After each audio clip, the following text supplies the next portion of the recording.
I think executing terrorists is not wrong, and hashtag change my minds in the comments, I suppose. I'll go and read them. But let's start off with where this story starts, which is here, at this article. Boris Johnson vows to end addiction to Russian fuel ahead of Saudi Arabia trip. British PM hopes to persuade Crown Prince Salman to raise oil and gas production to reduce reliance on Moscow. With no sense of irony, that is what he said. That is the whole purpose of this trip. We're so reliant on the Russians, so we're going to the Saudis to make sure we're not reliant on the Russians anymore. Okay. You're just going to be reliant on the Saudis instead, as we have been in the past, and ends up funding jihadists all over the world, and still is. You see how this is creating a circular problem, Boris? Doesn't get it. Quote, we cannot go on like this. The world cannot be subject to this continuous blackmail. As long as the West is economically dependent on Prince Salman, he will do all he can to exploit that dependence, and that is why the dependence must and will end now. Sorry, did I say Salman? I meant Putin in that sentence, of course. Easy mistake to make. Yeah, so if we go to the next link here, we can see on GB News, Nigel Farage talking about this and his biggest upset, and the major one I've seen from the right wing is, of course, well, this is ridiculous. It is obviously hypocritical. It doesn't make any sense. If you're arguing for energy independence, that should be the position you're going for. He is also trying to push through a referendum on the green deals and other such things, which I think it... Nigel is, yes. Yes. Whether actually, obviously not Boris, they're all his ideas. But if that referendum does go through, which unlikely as it is, I would like to see, that would be fantastic, because I think it would give everybody the opportunity to go, no, this is bankrupting me. Yeah. Please don't do this. We'll get into that another time, because that's not where this segment's going, which is just that this is the debate I've seen from the right wing, or at least the response to this obvious hypocrisy. But then there's the socialist concern, or at least the major one that the socialists have been harping on about in response to his trip. And this is an article from a World Socialist website. Can we guess where they stand? And they say here... visit these? This is where I go. Saudi monarchy executes 81 men in one day, medieval barbarism from a top US ally in the Middle East. In a brutal act of mass murder, the US-backed Saudi monarchy executed 81 men Saturday in the largest such massacre in the history of the kingdom. The barbaric action received only perfunctory attention in the American media, in sharp contrast to the saturation of coverage of every alleged atrocity carried out by Russian forces in Ukraine. Okay, socialist, right? The White House and State Department did not issue any public statements on the situation. If we go forward, we can see more socialists and their responses. So you see Jeremy Corbyn, who is very mad about the situation, saying Boris Johnson must cancel his trip to Saudi Arabia and condemn the largest mass execution in the country's history. Sign the petition below. And there's the petition there. Because the next one we have Islamo Labour, who of course had something to say. She said, today the Saudi regime executed 81 men in the largest mass execution in history, yet Boris Johnson is about to visit Saudi Arabia and beg for more oil. If the government really cared about human rights, it would end its cozy relationship with the Saudis. 14,000 likes there. Have we found out why they were executed yet? Are we getting onto that? We will get to it. Okay. Let's go to the next one so we can see another socialist mad about this. Not even going to bother reading this one. You get the point, which is Islamo Labour and Labour. Very mad. And then we'll go to the Saudi side of the story. Because you always hear this. And I remember always hearing this. And you always hear, oh, the Saudis have executed 50 people or something. You think, oh, barbarians. And yeah, I mean... There is an important element of that that's not being mentioned, though. There is the death penalty for being homosexual. There is the death penalty for going against the government. I mean, it is Saudi Arabia. I mean, that when I say that I'm worried about state power having the ability to execute people, that's the sort of stuff that I worry about, just the arbitrary power of it. This is what comes to mind when you think of such things. And yeah, I imagine there is some of this in here. And do not get me wrong, I do not trust the Saudis. The Saudis are the Saudis, as much as everyone else is what they are. But I thought I'd actually just go through and read their side of the argument. And I found myself not entirely unconvinced about some of the individuals involved. So, this is the English Saudi press agency. So the state's media response to the whole situation. What do they have to say? Minister of Interior says, execution of sentences of capital punishment against individuals convicted of terrorism and capital crimes. These individuals, totaling 81, were convicted of various crimes including murdering innocent men, women and children. Crimes committed by those individuals also include pledging allegiance to foreign terrorist organizations such as ISIS, Al-Qaeda, and the Houthis, targeting residents in the kingdom, and traveling to regional conflict zones to join terrorist organizations. They also include convictions for targeting government personnel and vital economic sites, and killing of law enforcement officers and maiming their bodies, and planting landmines to target police vehicles. Not looking very good. I mean, no, these are all looking like reasonable charges to execute somebody on so far. There are a lot of people in Guantanamo, which, quite frankly, if the United States government decided tomorrow, yeah, we're just going to end this, Here's your they sentence. they would not have this level of evidence against them or these charges. Well, no, they may have the level of evidence, but it's just that I wouldn't care. Oh, yeah. Like, if you've got a bunch of guys from ISIS who you're keeping in Guantanamo who are clearly guilty, or the guys involved in 9/11, you're just like, yeah, I don't really feel like putting you in prison for 500 years. Buzz, shoot, whatever. Whatever the methods are and whatever state they're going to try them in. I'm not sure I'd give a toss. This is if, of course, these people are guilty of such things. Well, they continue with the crimes. The list is even longer. Oh, sorry. okay. Sorry to cut you off, but that's just... Moreover, the convictions include crimes of kidnapping, torture, rape, smuggling arms and bombs into the kingdom. The aforementioned individuals were arrested and tried in Saudi courts through trials overseen by a total of 13 judges over 3 separate stages of trial for each individual. The accused were provided with the right to attorney and were guaranteed their full rights under Saudi law. This is where I'm... Yeah, that's the thing. That's the thing for me, because it's like, I don't know how thorough all this is going to be. No, I don't trust the Saudi legal process. Yeah. Because, I mean, come on. Would I trust the United States legal process for such people involved in such crimes? Yeah, a hell of a lot more. Yeah, I would trust it a lot more. Yeah, they also continue in here saying that they were given their rights under Saudi law, which I can't believe they wrote that and expect everyone to take it seriously, but okay. Oh, damn it, this thing keeps breaking on me. Sorry, my laptop. They then continue to say that they were charged for various heinous crimes, for charges against civilians. Again, just reiterating themselves. The kingdom will continue to take a strict and unwavering stance against terrorism and extremist ideologies that threaten the stability of the entire world. That's their side of it? That's the English version side of it. Oh, okay. That's the funny thing. Okay. This is why whenever you look at foreign propaganda, always check out the English version they provided and then go and read the native one, because the native one's always more fun. Yeah, I'm sure it's probably going to be a bit more zealous. Yeah. I couldn't find the Arabic version. However, I did find an English outlet, as you can see in the mirror here, who did, and have given us some snippets. Oh, And, wonderful. oh boy, is it poetic. I bet it is. The way of describing it, at least. So, the government said the men were put to death for following the path of Satan. And because their hands were stained with innocent blood. The statement released by the Saudi press agency said, by the grace of Allah, the security authorities were able to arrest these criminal elements whose hands were stained with the blood of innocents, and their thoughts and actions were polluted with treachery to this country. We need to start releasing press releases like this, I swear. Yes. By the grace of God. Honestly. I mean, we are a kingdom. I mean, yeah, Her we are. Majesty is put there by God. That is our state ideology.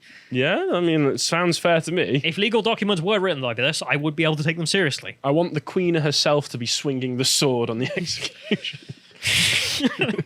Deus Vult! A group of 7 Saudi nationals were also put to death for several crimes, including gunning down citizens and their children in a village during Ramadan. Oh, Christ. I mean, could you get any more heinous? The men included 37 national Saudis who were found guilty in a single case for attempting to assassinate security officials and targeting police stations and convoys, the statement said. Another group was slain. I love it, slain. Like, the language used is just so different to what we're used to. So, Yeah. for communicating with a foreign entity with intentions of harming the state and sending them coordinates of government agencies' sites. They were killed for covering up people belonging to terrorist groups, breaching the trust, and infiltrating the kingdom to carry out terrorist acts by targeting security men and plant mines, and participating in smuggling of weapons and hand grenades. The number dwarfed 67 executions reported in 2021 and 27 in 2022. 2020. Sorry, 2020. So there you have it. Huge ramp up in executions, but apparently not without cause. However, this is the Saudis. Yes. Do we trust that all 81 were given the due course? Do we trust that all 81 If were the guilty of all of these outcome things? could be that you die, there needs to be a ridiculously high burden of proof. Yeah. So do we trust all of this case? I don't think I do. So, What a shock! however, of course, it's Saudi Arabia. Given the state of Saudi culture and the situation, let's say, in the state of what they fund and all the regions around them, the idea that there aren't people in Saudi Arabia that do these things and have done these things and then been put on trial, I find it believable. So are you, that there is an wait, element are of you these people. Are you are you going by the logic? Well, if I pick out 81 from a crowd, at least some of them are going to be terrorists. Yes. And I think my Fair. estimate is reasonable because I mean, we all remember Bin Laden, for one. Yeah, that's true. A guy who the Saudis could have taken back and executed and ended up not for multiple reasons. We have a book club on that. Go and check that out. But yeah, these people do come from Saudi society. Remember all the hijackers, 9/11. Yeah.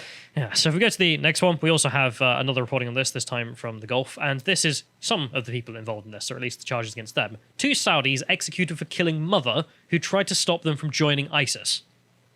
Oh, okay. I'm not believe going to shed many tears for these guys. I believe it for this one.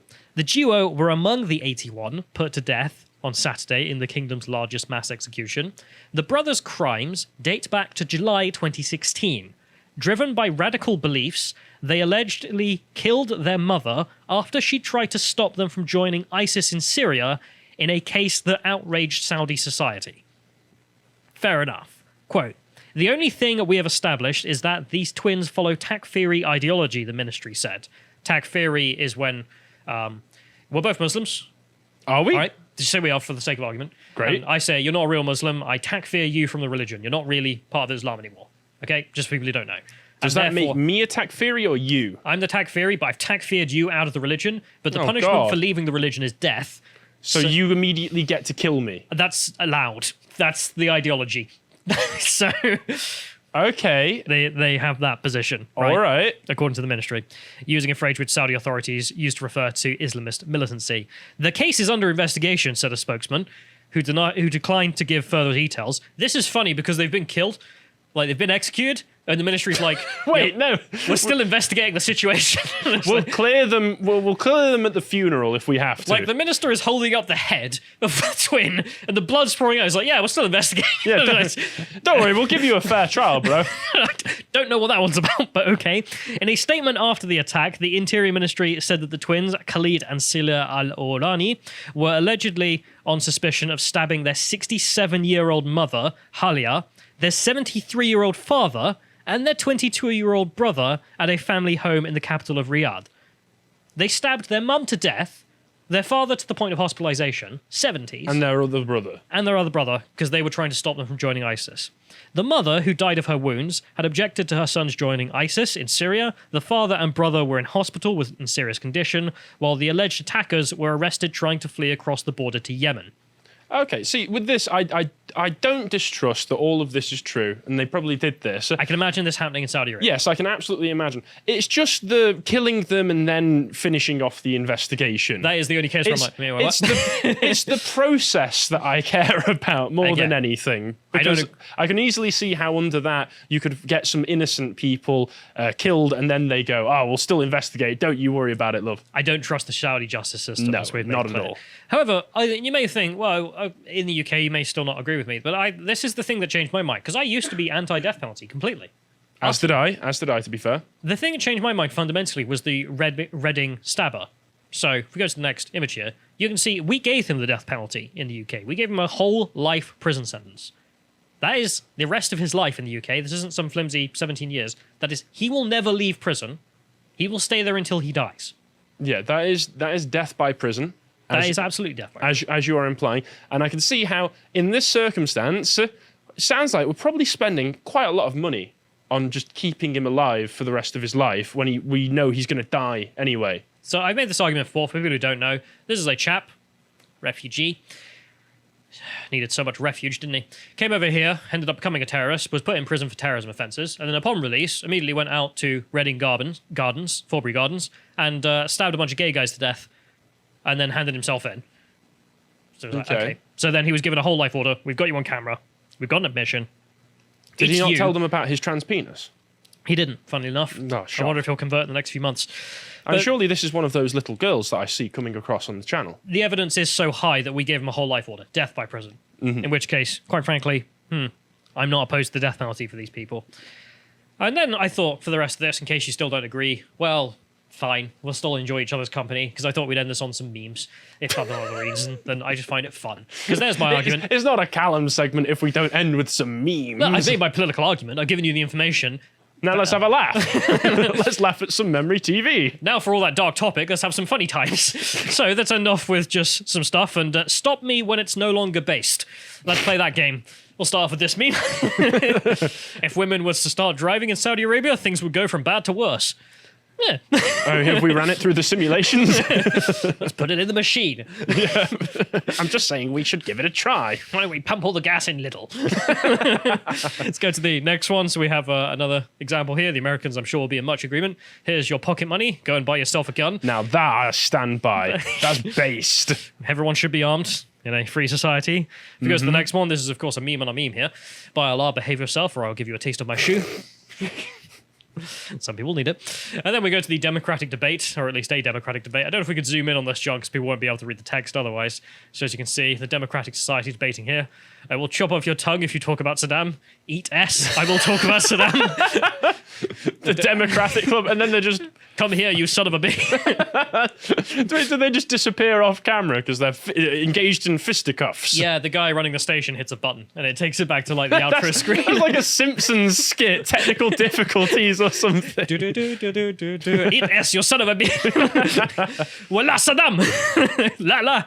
If we go to the next one, you can also see another meme on a meme here, which I did enjoy. So this is the Memory TV GF.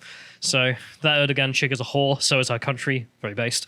Your boyfriend of 60,000 whores, what? Another one here. I think I have a disorder add-on. You know the cure for those. You know the meme. Yep. I can love you as long as you're not a Jew. It is memory. Yep, not surprising. Again, quotes from them. And then may 100 barrel bombs be dropped on your ex. So there we go. That is the absolute state of Arab TV. To give you a taste of And what the we are Arab dealing with. world. Yes. And it was always nice to pop in on the foreigners and see the weird foreigners doing weird foreign things, I think, and think, glad I don't live there. If you appreciated that segment from the podcast of the Lotus Eaters, you can go to lotuseaters.com to get access to all the premium content we have on the site, such as the book club series we do, this one on Lawrence Wright's The Looming Tower, Al-Qaeda's Road to 9/11 that me and Bo did together. If you want to follow what else I'm putting out, you can follow me at Getter at @Callum on Getter. Thank you and goodbye.